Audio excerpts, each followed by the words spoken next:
Got a bit more information then on that claim of responsibility by the Islamic State group? Yes, it's come very quickly, actually quicker than the previous attacks, and this has been published on the Amaq news agency, which is basically the ISIS media outlet. They're claiming responsibility for the attack in the church in Normandy. Very similar wording to other claims of responsibility in recent days, talking about these two assailants as soldiers of the Islamic State. So that's exactly the phrase they've used for a whole spate of attacks in the last week or so. They say that these two soldiers were responding to calls by the Islamic State group to attack members of the Christian coalition that is fighting Islamic State.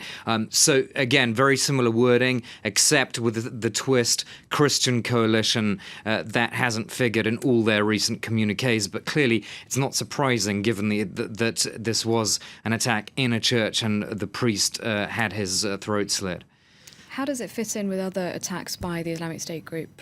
Well, it's clearly different from the attacks in France, the Nice attack and the Paris attacks in November, in the sense that those were seemingly more indiscriminate. This was a particularly religious dimension, that's clear, and in that sense, it is an attack on infidels, as ISIS sees it, and other jihadists see it. And this is very much in line with ISIS attacks in the Middle East, in the territories that they've won in Iraq and Syria. They've done exactly this kind of thing to religious minorities, to Yazidis in Iraq, or to Christians in northern Syria, for example, Assyrians or Armenians.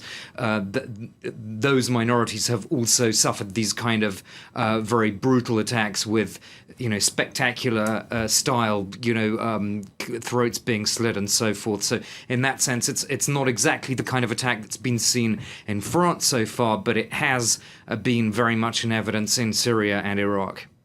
All right, thank you very much indeed, Armin.